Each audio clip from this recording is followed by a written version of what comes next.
427 কোটি টাকায় দলবদল। দক্ষিণ আমেরিকান ফুটবলে ব্রাজিলিয়ানের ইতিহাস দেখুন। ব্রাজিলের ট্রান্সফার মার্কেটে বিস্ফোরণ ঘটল। দক্ষিণ আমেরিকান ফুটবল ইতিহাসে সবচেয়ে দামি চুক্তি সেরে ফেলেছে ক্রুজেইরো। 2021 সালে ব্রাজিলের জার্সি পরার পর 14 ম্যাচ খেলা মিডফিল্ডার গার্সন সান্তোসকে রেকর্ড দামে কিনেছে তারা। জেনিত সেন্ট পিটার্সবার্গ থেকে গার্সনকে আনতে বেলো হরিজন্তের ক্লাবটিকে দিতে হচ্ছে 3 কোটি ইউরো, বাংলাদেশি মুদ্রা যা প্রায় 427 কোটি টাকা। মূলত 2 কোটি 70 লাখ ইউরোর সঙ্গে 30 লাখ ইউরো অ্যাড অন।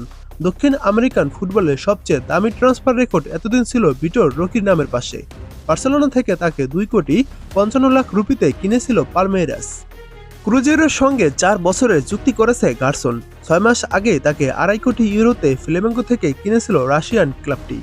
28 বছর বয়সী মিডফিল্ডার ক্রুজের গুরুত্বপূর্ণ চুক্তি হচ্ছেন। 2019 সালের পর প্রথমবার কোপা লিবার্তাদোস খেলতে যাচ্ছে দলটি। দক্ষিণ আমেরিকান ফুটবলে গার্সন বেশ নামী একজন ফুটবলার। ফ্লেমেঙ্গোর সঙ্গে 2019 ও 2025 সালে কোপা লিবার্তাদোস চ্যাম্পিয়ন হন তিনি। 3 বার ব্রাসিলেইরো ও ব্রাজিলিয়ান সুপার কাপ একসঙ্গে জিতেছেন। এবার তার হাত ধরে লিবার্তাদোস জয়ের স্বপ্ন দেখছে ক্রুজেইরো।